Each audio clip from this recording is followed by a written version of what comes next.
We saw back in the late 90s that, or suspected that video, once connection speeds really improved, people had high speed at home and at work, and that the art form was a little better formed, that people would watch video on the web. And so we started throwing resources at this back in '99. I think we hired our first video journalist, and we just kept refining the craft over time. I mean, it got enough traffic that we felt like we can continue on. It wasn't getting huge amounts of traffic, but again, we felt like this was something we were preparing for that day in which suddenly people were willing to watch video. And I think, over the last 3 years, a combination of YouTube, a combination of video iPod, and it's just better connection speeds, suddenly one day people seem to be watching, willing to watch a lot of video.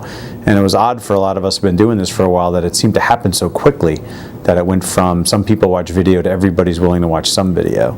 Tell us about the scope of the video that you're producing.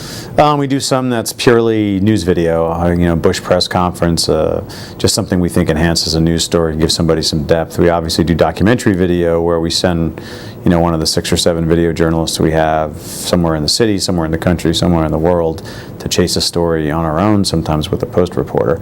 Reporter video is kind of a third category where we give the reporters themselves cameras and ask them to shoot video that helps them kind of enhance a story or add another dimension. We've heard a lot about the changes in the world of journalism and newspapers, and the imperative for journalists to change, to learn new multimedia skills.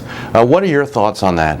Well, to answer the question about journalists and transitioning into the world, 2 answers. One, it's hard, and 2, they have to figure out how to do it. That the world is changing, how people consume media is changing by the day, and we can't, as journalists, sit back and say, this is how we've done it. This is how we've done it for the last 10, 20, 30 years, and that's the way we're going to keep doing it, because our consumers are completely changing how they get to what we produce, and getting yourself out there in as many places as you can and making sure people understand what you're doing is important. So if you're out covering a story and you go on MSNBC for 2-3 minutes, you do a spot on Washington Post radio, come on here and answer questions from readers for an hour, it does all cut into your schedule, and figuring out how to juggle that is complicated. But we like every other major media company in the world now are fighting, for the attention of every reader. And how are we going to make sure they know what we're doing? And in some cases, getting on and talking about what you're doing is more important now than it's ever been, especially as we try to attract a national and international audience. So I think the challenge is definitely there, but I don't think we have any choice but to figure out how to juggle our schedules and help it produce better journalism.